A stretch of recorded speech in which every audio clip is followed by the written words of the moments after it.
Y ya estamos con Sol Márquez. ¿Cómo estás, Sol Márquez? Estoy bien. ¿Estás bien? Sí. Estás muy bonita. Ay, muchas gracias. Gracias por venir. Es que hoy día voy a citar a Frozen for the first time in forever. No tuve reuniones antes de la radio, entonces estoy muy luminosa. Sí, bueno, y por lo mismo, tantas gracias por venir. Vamos a hablar de casos reales de vampiros y de pirómanos. Sí, está bien entretenido la columna de hoy. ¿Por dónde quiere partir, mi reina? Yo quiero partir con Amanda Knox, Uh-huh. que ha sido súper noticia esta semana. La serie es una miniserie o serie limitada, se llama The Twisted Tale of Amanda Knox, que está basada en un caso real, que no sé si tú lo conoces. TikTok te lleva por el mundo de todos los casos reales, como y los juicios y los procesos. Hace poco hubo uno con una chica que se llama Karen Reed, que también fue injustamente acusada de un asesinato que no cometió. Y esto ocurre en el 2007 en Perugia, en Italia. Ocurre un asesinato a una estudiante de intercambio inglesa, Meredith Kirchner, creo que estoy diciendo bien su apellido. Y la policía de la ciudad se obsesiona con la idea de que fue su roommate, Amanda Knox, quien encuentra el departamento al volver en la mañana, que el departamento está como extraño, que algo pasó, y se transformó en un caso hipermediático, y a ella la construyen un poco como, le pusieron el apodo de Knoxy Foxy.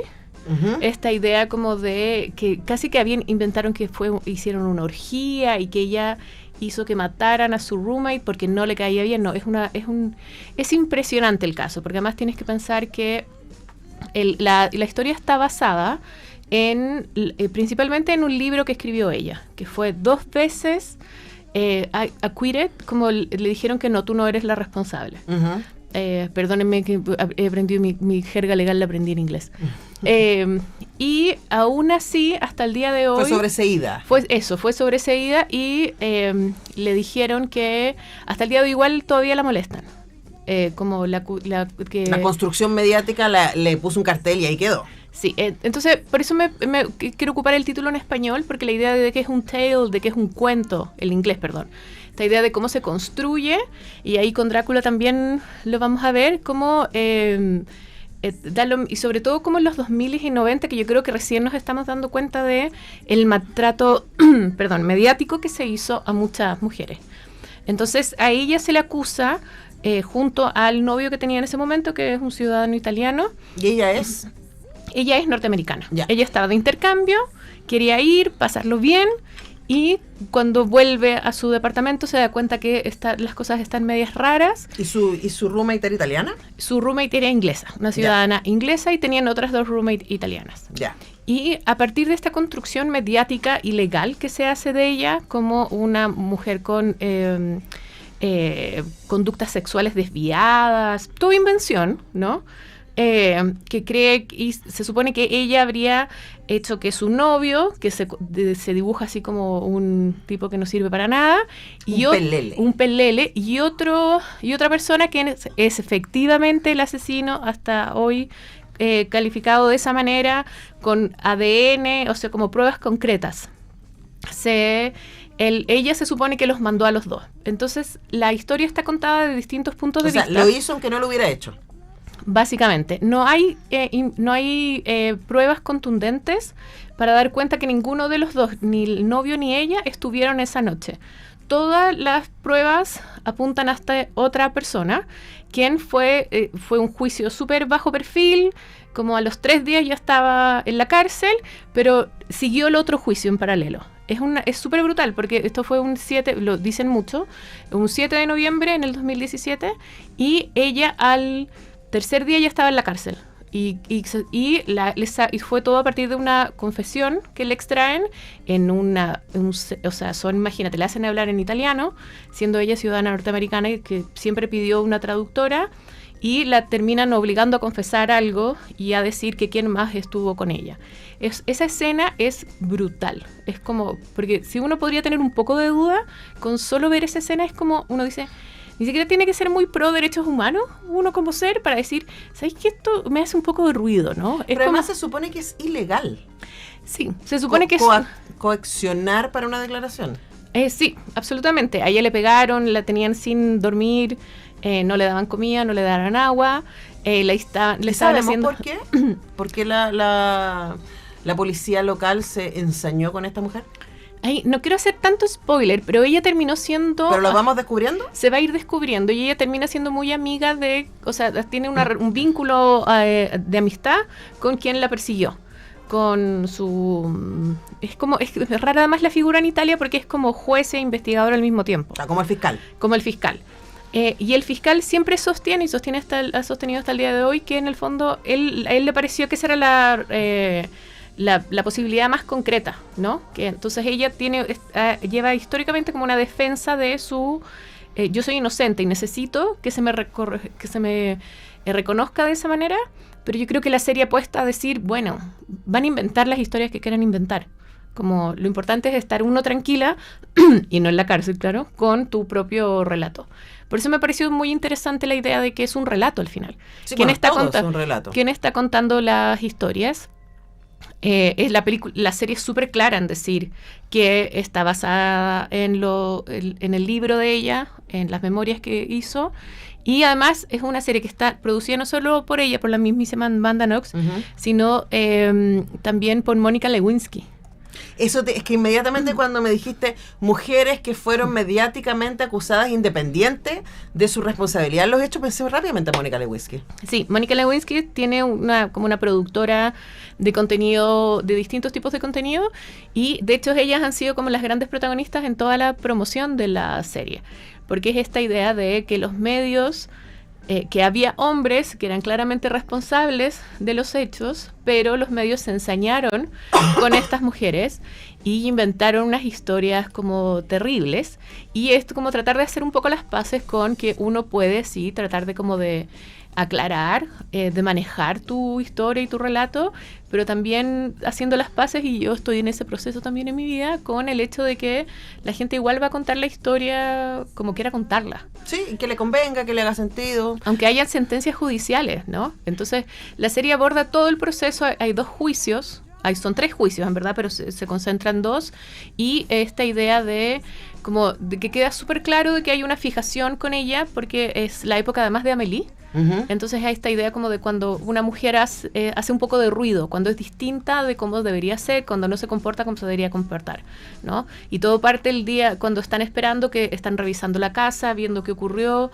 No les quiero contar detalles del asesinato porque es muy tremendo, pero está toda la información disponible. Y ella como que no estaba llorando. ¿Por qué no estaba llorando, no?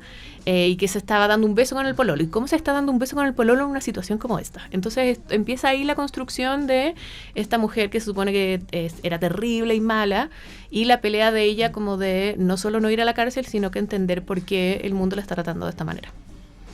Qué fuerte. No sé si estoy en condiciones de ver algo como eso, pero si a usted le interesó, está en Disney.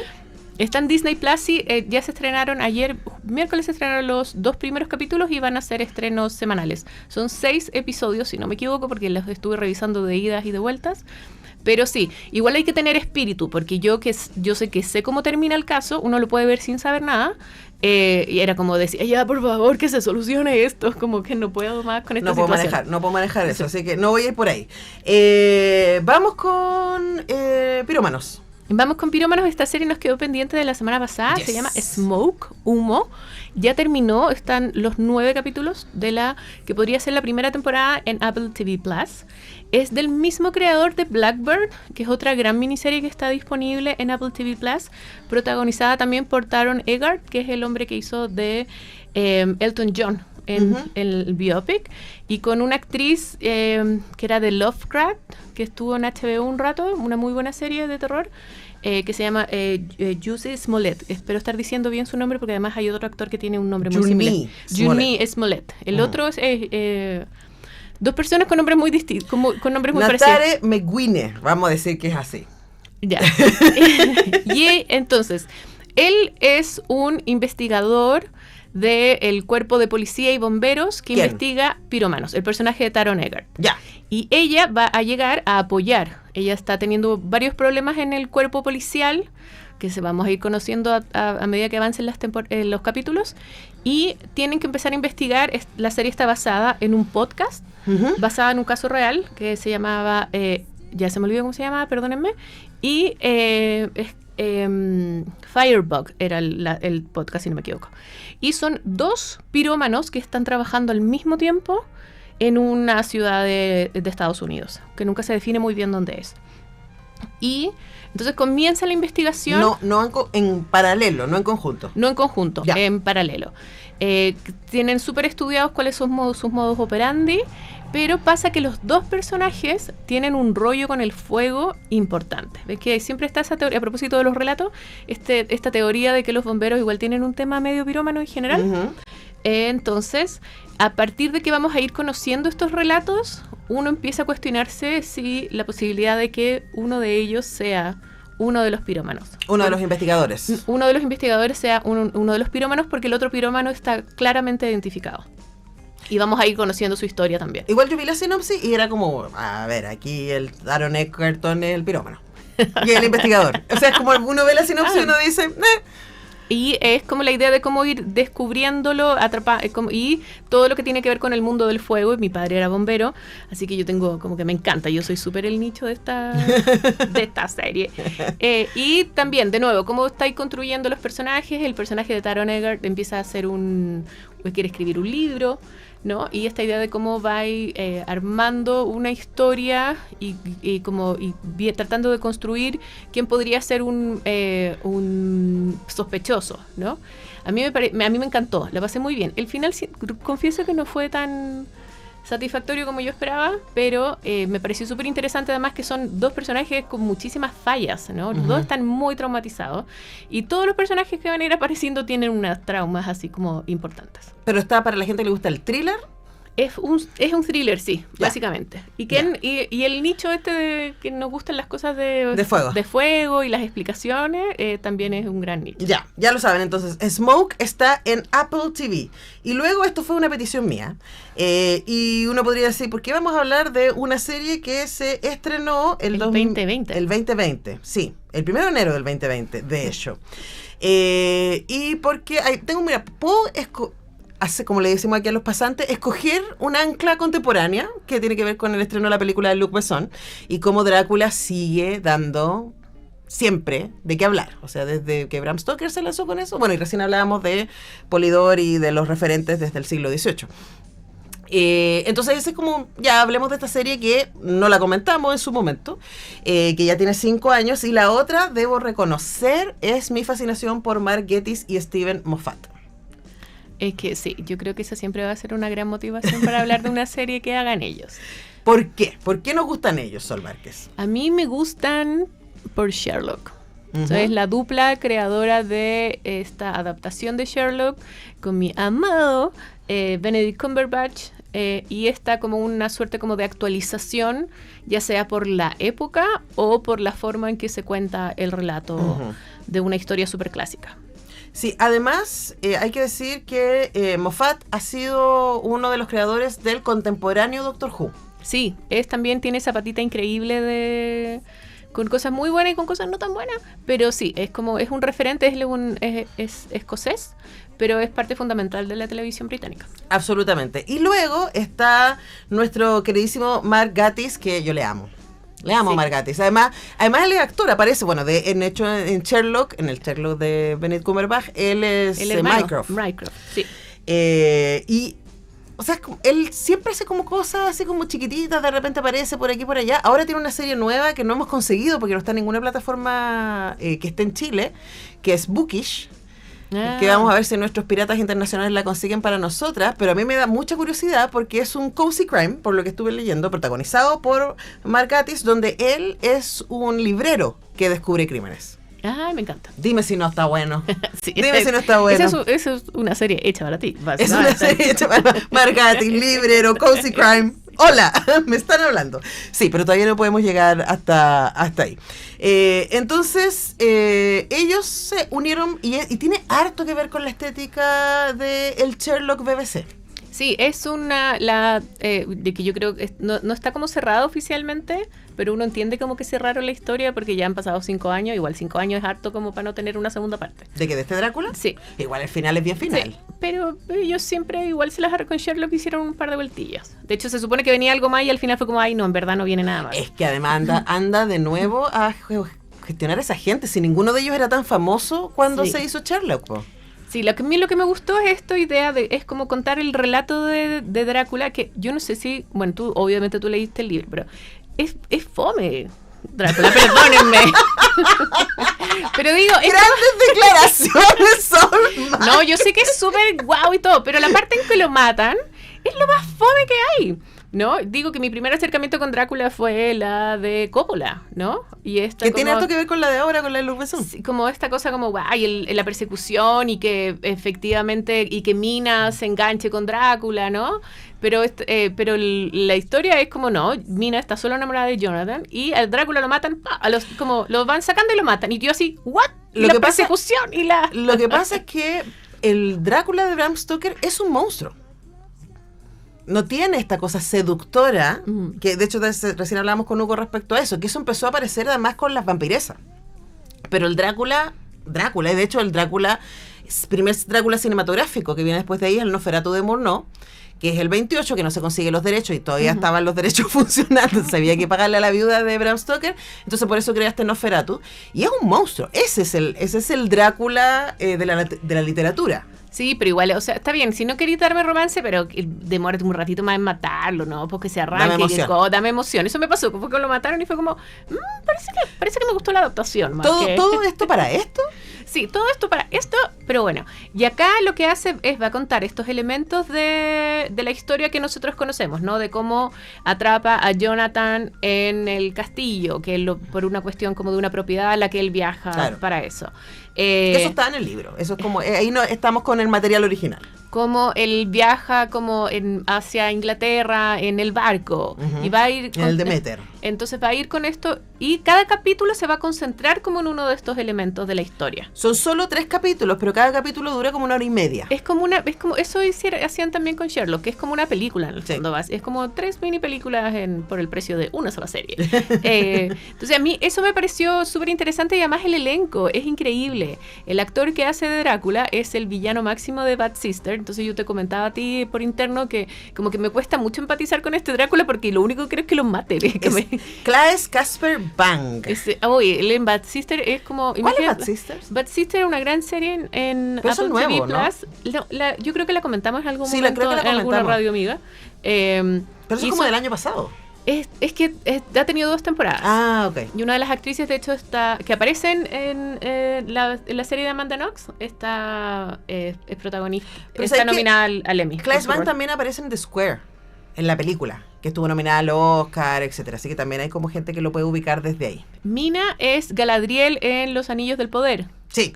Y la monja, que es un gran personaje, quien va a entrevistar, va a ir pidiéndole a Drácula, a Jonathan, y no me acuerdo qué más, que cuente la historia, ¿no? Era Joey de Alegría en Sex and the City, también ha salido en un montón de series. ¿Sabes que yo no la ubicaba de antes? Ahora es importante decir que esta monja, que aparece en la primera parte, que es básicamente cuando Drácula está viendo la manera de salir de Transilvania y llegar a Londres, ¿no?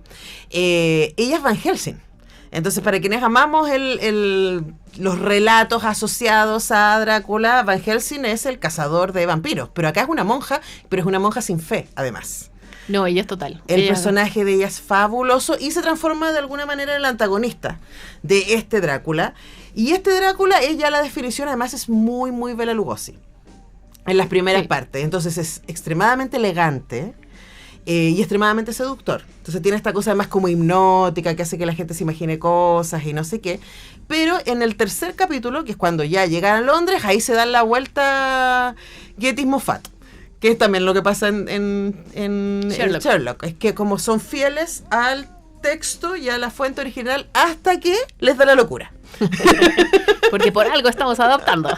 Claro, y ahí ponen a los personajes y aquí ponen al personaje al mismo Drácula que veníamos siguiendo en los 2 capítulos anteriores, lo ponen en un mundo contemporáneo. Una locura. Oye, no me di cuenta que son las 11:56 y nos tenemos que despedir. Es que yo sabía que nos iba a pasar esto con Drácula, por eso quería hablar antes de las otras series. Ya, pero nos daban permiso aquí para que hablemos un poco más. Ahora, ¿a ti qué te parece? Porque mi entusiasmo contagió a la Sol, esto para que lo comentemos. ¿Y a ti qué te pareció en general? A mí me gustó, me pareció súper interesante la idea, porque además estoy justo en esa volada, como la idea de los relatos, de cómo contar las historias. Y es una historia que se ha contado un montón de veces. O sea, ahora estamos con el Drácula de Luc Besson. El año pasado fue Nosferatu, que si no la han visto, está en HBO Max. De Robert Eggers. Que está buenísima, qué buena película. Buena película. Entonces, me pareció como súper interesante la propuesta, me pareció nomás, estoy media cansada nomás, eso me pasó. Y era como, ¿por qué es tan largo este capítulo? Este capítulo debería durar 58 minutos, porque estamos en la hora 10. Pero como que siento que como que uno puede ir como de a poquito viéndola. Como yo vi un capítulo y me quedé ahí, después empecé a ver el segundo. Como que sirve para... como para hacerla durar. Eso me gustó. Sí, porque además cada capítulo dura 1 hora y media, así que la puede cortarla cuando quiera y no sé qué. Yo lo pasé chancho, debo decir. A mí me gusta la cosa vampírica, me gusta la vuelta. A mí me gusta que Gatiss y Moffat hagan esto. Yo sé que hay gente que no le gusta, pero yo no soy lo menos purista que hay. Me gusta que se juegue, y el 3er capítulo, que es Drácula en el mundo contemporáneo, tiene sus bellezas, porque igual sigue haciéndole guiños al material original, pero ya es otra cosa. Y además me pareció que este Drácula es una bellezura total. O sea, es como... No, es guapo él, pero a mí me pasó eso, como es que es tan insoportable en la otra serie que es como... Que yo era como, ay, ¿por qué? No me gusta este Drácula, sal de acá, quédate viejo, no te quiero ver tu rostro de maltratador en la otra serie. Como yo no tenía Netflix hasta hace una semana atrás, entonces lo que hice fue ponerme a mirar qué cosas en Netflix habían pasado, que yo no había visto, y ahora tengo a la Sol viendo Caos. Yo la empecé a ver ayer, es que además... Jeff Goldblum haciendo de Zeus, no sé qué decir. Y además es perfecto. Entonces, claro, vamos a comentar Caos la próxima semana, porque no nos importa que las series ya hayan pasado y no nos importa que las series estén canceladas. Además, igual yo creo que es como, o sea, no hay tantos estrenos en este momento, y además es como en Netflix hay tantas series y hay tantas cosas que pasan como por debajo del radar, porque son demasiados los estrenos, sobre todo lo que están haciendo con series documentales, etcétera. Entonces yo creo que es súper bueno como revisar como el pasado. ¿Qué se me quedó que andaba por ahí que no vi? Que a mí me ha pasado, o sea, históricamente me ha pasado así como, oye, ¿viste esta serie súper buena? No sé qué. Yo, ¿cuál? Esa de que llevo 5 años hablando de ella. Entonces es como sí, como permitirse estar no tan al día. Y a mí no me molesta que las series la suspendan después. Esta no sé si es buena o mala. El primer capítulo me encantó, de Caos, que está en Netflix. De esto vamos a hablar la próxima semana. Veo que ya llegó el invitado, el panelista fabuloso que se viene ahora mismo, Matías Hermosilla, en tantas canciones buenas. Van a hacer un especial indie. Eso es lo que se viene ahora mismo acá en nuestra radio UNIAC. Tantas canciones buenas con Muriel Riveros, hoy día con Matías Hermosillas, nuestro queridísimo profesor Ternura. Y gracias Nacho, gracias Muri. Yo vuelvo mañana a las 10. Que esté muy bien, chao.